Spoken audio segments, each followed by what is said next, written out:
Ние сега продолжуваме со последната тема на денов и за тоа го замолив, се разбира што друго, ако не сите овие, да кажа, внатрешно и надворешно политички превирања во и околу Македонија. Бугарија е се уште во фокусот, бидејќи очекуваме да видиме што ќе се случи во првите десетина дена од следниот месец, за да видиме како ќе продолжи таа наша европска приказка. Го замолив колегата Мирча Дамчевски, еден од најпочитуваните надворешно политички новинари со долг стаж. Мирче, се извинувам во професијата.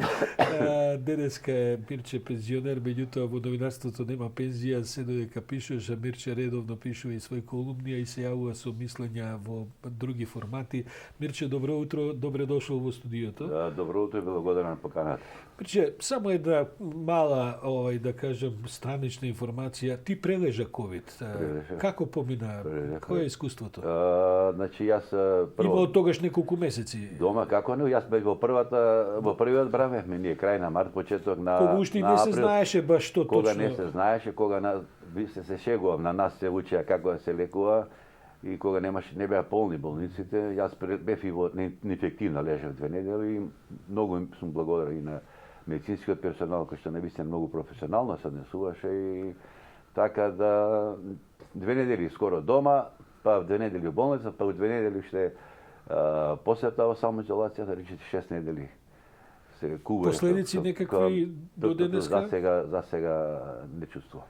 Добро, значи оваа маска што носиме е повеќе куртуазија, всушност е порака до публиката, бидејќи ти си отпорен на ковид, барем така се претпоставува. Добро, така се третира, меѓутоа јас ја носам маската и во други прилики, не заради мене, него и евентуално и за другите, за луѓето со кои што разговараме или со кои што се дружиме, така да сакам да внимавам. Мирче, цел живот си во македонската и меѓународната политика околу Македонија. Еве, дојдовме повторно во некаква криза. Мислам, не е баш розова ситуацијата последните 30 на години, кога е Македонија и меѓународната заедница во прашање. Ајде една првична твоја оценка. Како ги оценуваш моменталните македонско-бугарски состојби со оглед на тоа што еве и за време на викендот имавме некаков нов развој, се јави Фил Рикер од Стејт департментот и така натаму. Како ти се чини, во кој правец се одвиваат работите? Па сега односите и работите на релација Македонија-Бугарија, те ми се многу пријатни, јас не знам како се ќе се заврши, меѓутоа од она викендот што се случи и многу ме охрабри ставот на Филип Рикер, кој што даде една многу силна, една многу здрава изјава која што ветува дека ќе можеме да ги продолжиме без комплексна помала вредност разговорите со бугарите за почеток на преговорите за влез во Европската унија. И Филип Рикер беше дециден и кажа дека билатералното прашање одвоете ги настрана од влегувањето во Европската унија. Тоа е одсекогаш бил ставот на американците кога била интеграцијата во ЕУ во прашање, меѓутоа ЕУ не успева да се одбрани од тој напад на билатерални прашања во својата политика. Мирче, како изгледа балканската политика со, да речеме, мала пауза од 3-4 години за време на Трамп на подиректна вклученост на американците во водењето на регионалните односи? Мислиш дека тоа ќе се менува и ќе се менува на подобро состојањето на Бајден, па меѓу другото и во овие наши билатерални? Видите, политиката на Бајден према Европа, да, беше променета и предизвика многу недоверба и незадоволство во Европската унија, меѓутоа сметам дека према Балканот, конкретно према Македонија, воопшто немаше промени, па дури ние за времето на Трамп го постигнахме преспанскиот договор. Значи, влеговме во НАТО. Влеговме во НАТО, така што значи дека колку и Трамп да ги промени работите, колку и Трамп да ги промени работите внатре во Стејт департментот, знаеме дека видни дипломати си поднесоа оставки, советници, бивши амбасадори. Се уште има празни канцеларии, едно чудо, се чека новата администрација. Токму така, меѓутоа политиката на Америка кон Македонија веќе мислам не беше променета и се реализираше. Дали сега многу да негови личи на Рикер, дали присуството на Рикер внатре, можеби неговите совети, па придонесе да го постигнеме и тој договор, бе и Преспанскиот договор. Меѓутоа, американците не ги менуваат нагло, со сменување на политичарите, не ги менуваат нагло надворешно-политичките правци, надворешната политика не менуваат, така што очекувам сега Бајден, претпоставувам дека Бајден кој ќе се врати, дека ќе продолжи да дава поддршка на Македонија, иако да не забораваме дека интересот на Америка за влез на Македонија во НАТО беше постигнат од причина што Америка сакаше овој дел од Балканот и од Европа да го вклучи во НАТО за сметка на Русија, која што смета за свој противник. И мислам, многу тоа помогна односот на Русија кон регионот, многу помогна американците да притиснат и да го постигне Преспанскиот договор. Секогаш односите билатерални меѓу соседи се прашање и на внатрешна политика во земјите, сегдека па и во регионов.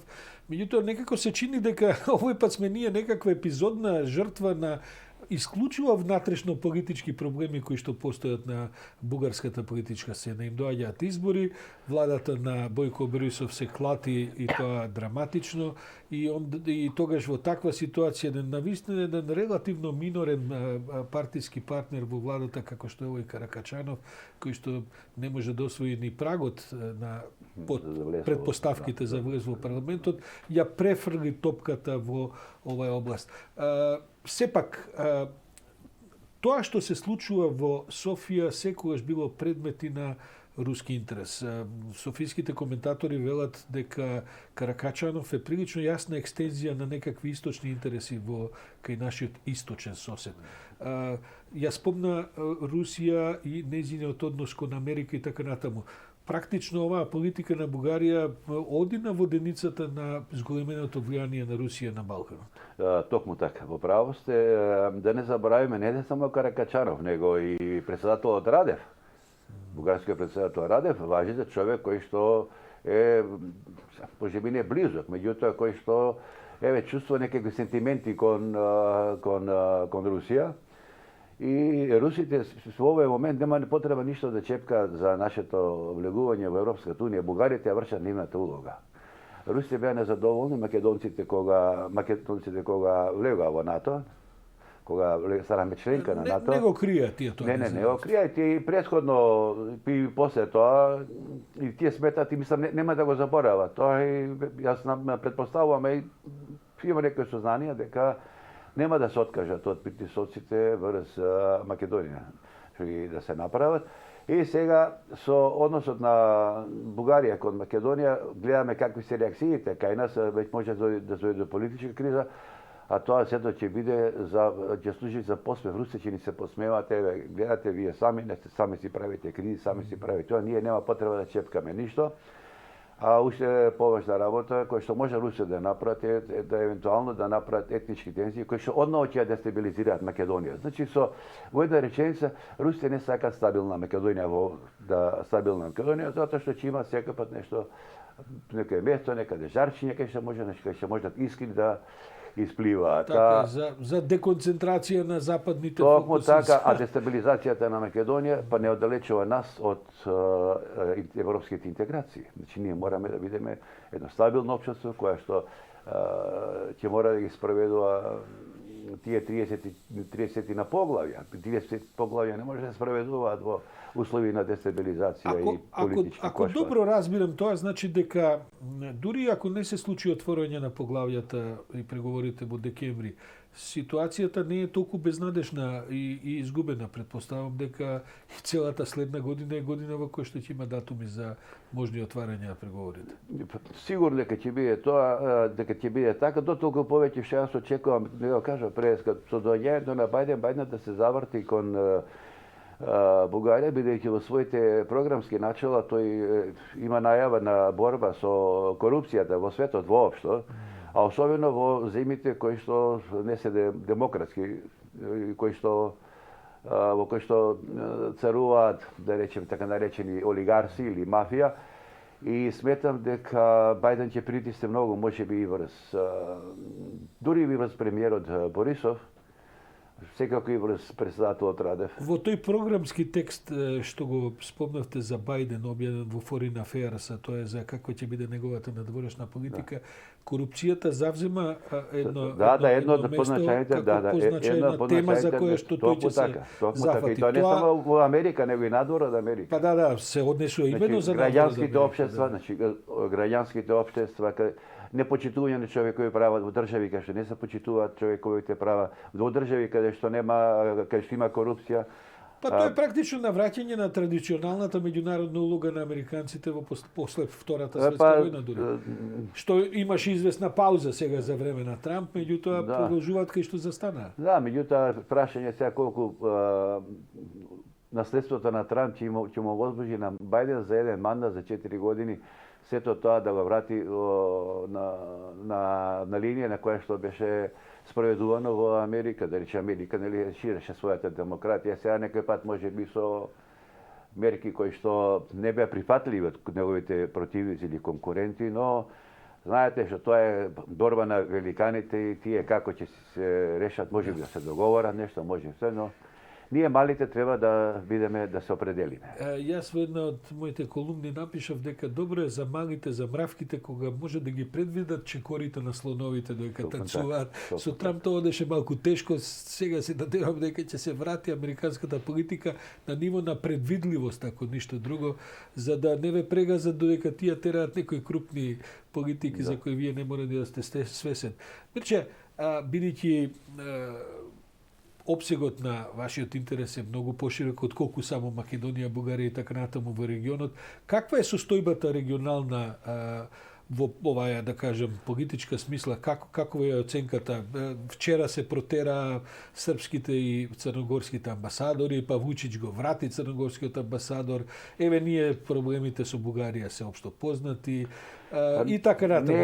Не е сејна, мислам, и не знам каква е иднината, не гледам светла иднина за регионот во моментот, вака продолжат ситуациите и состојбите гледаме дека црногорското раководство на заминување прави потези кои што ќе го натераат наредното, бидејќи веќе има изјави да се коригира, да не се предизвикуваат такви влошувања на односите меѓу Србија и Црна Гора. Во Босна и Херцеговина гледаме што се случува и таму, дека не е се баш најсјајно. Еве и нашите односи со Бугарија, па и во самата Албанија исто имаме детекна демократија. Така да со право беше Џон Кери своевремено 2015 година кој рече, ја спомна линијата на огнот во која што ја спомна и Молдавија, Приднестровје, Македонија, Србија, на фронтот Косово, практично. Линија на огнот. Добро, не е битно, мислам, важно. Еве ги се покажува дека навистина станува збор за една линија на огнот, а тоа оган треба да се гаси, да се дозволи пожар. Затоа што пожарот во регионот, пожарот на Балканот може и да предизвика пожари во Европа. Јас понекогаш се шегувам и честопати повторувам, особено во мизнативе 2 недели, бидејќи таква дојде ситуација, дека најважната членка на Европската унија се Соединетите американски држави.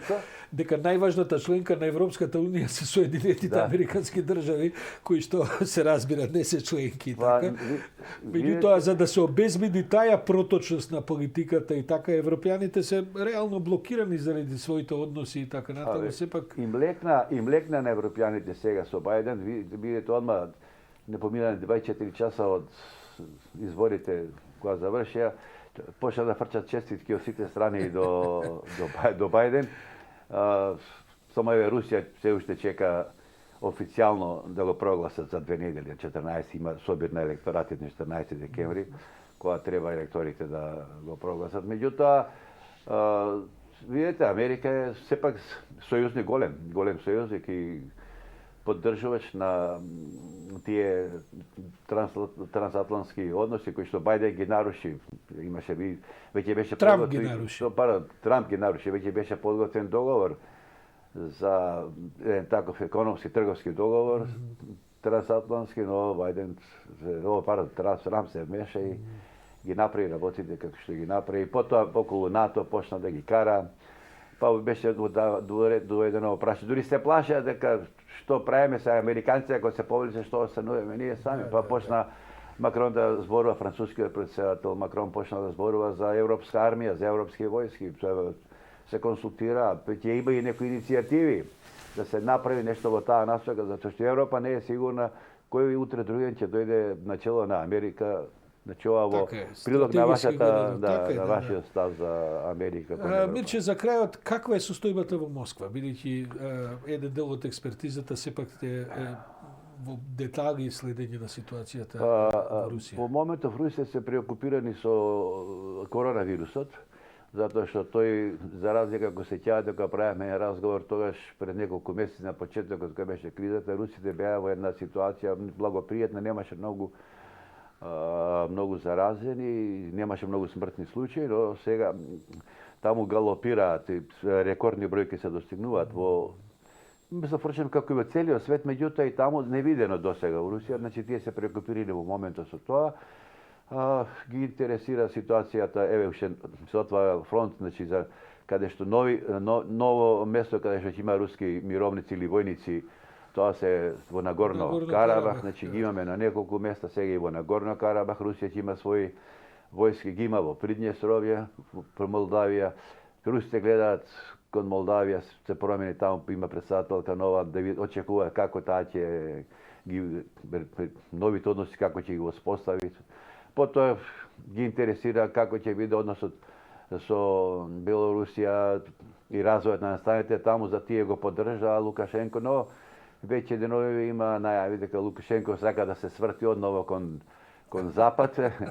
Така што имаат русите доволно и политички предизвици, и надворешно политички предизвици. Едно прашање, има ли Путин во овој дел од својата политичка кариера, тоа се разбира многу долго, ги надмина сите претходни владетели со Русија, има ли Путин се уште доволно капацитет, енергија, контрола врз ситуацијата за со низа од овие фронтови кои што ги спомнуваме да се справи? Јас, значи, од време на време и преднеш мислам и имав напишано дека баш кога почна корона криза, дека чувствував како да отсуствува човекот. Дали било моето чувство предизвикано од тоа што не се појавуваше во јавноста. Го немаше реално. Го немаше јавност, меѓутоа пардон, сега одново е активен, се очекува на 17 декември да е одржана традиционална пресконференција, но сега нема да биде нема да биде сега со 2000 номинирани, ќе биде преку мрежите и